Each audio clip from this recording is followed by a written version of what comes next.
चलें तो आज हम प्रीपोजिशंस के इन डिफरेंसेस को समझते हैं। यहाँ लाजमी बात है, बहुत सारे स्टूडेंट्स को गड़बड़ होती है, समझ में नहीं आता है कि कहाँ पे इन टाइम लगाना है, कहाँ पे ऑन टाइम लगाना है, या इन टाइम लगाएं तो इसका मतलब क्या बनता है, ऑन टाइम लगाए तो इसका मतलब क्या बनता है।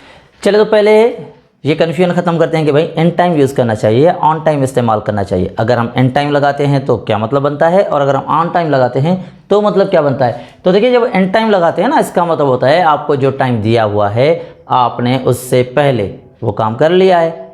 मिसाल के तौर पे मेरा सुबह स्कूल पहुंचने का टाइम है 8 बजे, पर मैं 7:50 पे पहुंच जाता हूं, तो मैं कहूँगा आई arrive at my school in time, मैं टाइम से पहले वहाँ पे पहुँच जाता हूँ।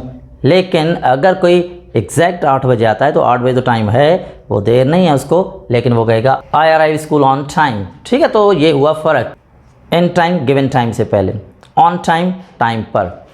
जैसे मिसालें देख लें, ही अराइव्ड इन टाइम मतलब ये टाइम से पहले पहुंचा, शी अराइव्ड ऑन टाइम वो टाइम पर पहुंची। उसके बाद एक और कन्फ्यूजन है कि भाई हम कहते हैं कि मैं कार में बैठता हूँ, मैं बस में बैठता हूँ, मैं कश्ती में बैठता हूँ, मैं जहाज़ में बैठता हूँ। बैठ तो सब में, उर्दू में फिर वही बात आ जाती है, उर्दू में तो हम ऐसे ही कहेंगे, जहाज़ में, कश्ती में, बस में, ट्रेन में, सब में है। पर अंग्रेज़ी में ऐसा नहीं है, अंग्रेज़ी में सब के लिए फिर हम इन नहीं लगाएंगे। ठीक है, कहीं पे हम इन लगाते हैं तो कहीं पे हम ऑन लगाते हैं। मिसाल के तौर पे देखें, मैंने लिखा है इन द कार।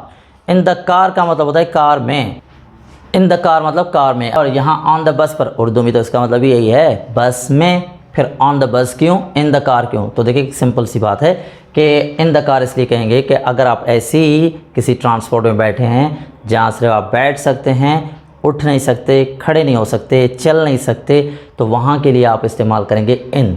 जैसे हम रिक्शा में बैठते हैं, इन रिक्शा, टैक्सी में बैठते हैं, इन टैक्सी, कार में बैठते हैं, इन द कार। ठीक है, पर अगर हम ऐसी जगह बैठते हैं जहाँ पे हम मूवमेंट कर सकते हैं, चल सकते हैं, खड़े हो सकते हैं, वहाँ पे फिर ऑन इस्तेमाल करेंगे। जैसे ऑन द बस, या ऑन द शिप, या ऑन द प्लेन, क्योंकि शिप में, प्लेन में, बस में, इन सब में हम खड़े भी हो सकते हैं, चल भी सकते हैं। तो फिर यहाँ के लिए हम इस्तेमाल करेंगे on the bus, on the ship, on the plane, on the boat, वगैरह वगैरह। मुझे उम्मीद है आपको बात क्लियर हो गई होगी। अब हम समझते हैं इन और इंट, इनमें क्या फ़र्क है, और दूसरा ये ऑन और ऑन्ट, इनका हम फ़र्क समझते हैं। तो इसके लिए मैंने एक डेमोन्स्ट्रेशन की वीडियो बनाई है, उसको देखें तो आपको समझ में आ जाएगा। The pen is on the table. She is putting pen onto the table. The pen is in my pocket. I am putting pen into my pocket. On हम तब इस्तेमाल करते हैं जब कोई चीज़ पहले से कहीं पे मौजूद हो, और हम ऑन तब इस्तेमाल करते हैं जब कोई काम होते हुए हम उस पर रख रहे हों। मिसाल, पेन को टेबल पे रखा जा रहा है तो इसलिए ऑन टू द टेबल।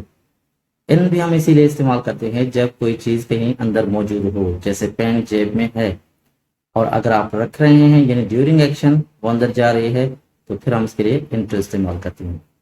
अब हम बात करते हैं थ्रू और अक्रॉस की। तो थ्रू और अक्रॉस में भी कन्फ्यूजन होती है, क्योंकि दोनों गुजरने के लिए इस्तेमाल होते हैं, पास के लिए इस्तेमाल होते हैं। तो इनको समझने के लिए ये वीडियो देखें। आज हम बात करते हैं दो प्रीपोजिशंस की, अक्रॉस और थ्रू। थ्रू हम इस्तेमाल करते हैं जब किसी चीज़ के अंदर से गुजरा जाता है। जैसे मिसाल के तौर पे the train passed through the tunnel. Through the tunnel का मतलब है टनल के अंदर से, ट्रेन टनल के अंदर से गुजरी, या ट्रेन टनल में से गुजरी। या हम जैसे कहते हैं कि we pass through the doors, हम दरवाजों में से गुजरते हैं। और अक्रॉस इस्तेमाल किया जाए जब सरफेस से गुजर जाता है। I swim across the river, मैं दरिया के एक किनारे से दूसरी किनारे की तरफ तैर कर गया। मुझे उम्मीद है आपकी कन्फ्यूजन दूर हो गई होगी कि इन कहाँ इस्तेमाल करना है, ऑन कहाँ इस्तेमाल करना है, और जो मैंने बातें कही इनको 100% अप्लाई करना है। तो देखें, आपके प्रीपोजिशंस की कन्फ्यूजन का मसला ख़त्म हो गया। मुझे उम्मीद है आपको वीडियो पसंद आई होगी। अगर आपको पसंद आई है, do not forget to subscribe if you do not have done it yet, और please do share and like the video, और मुझे कमेंट्स में बताएं कि मैंने कैसा लेक्चर दिया। Thank you very much.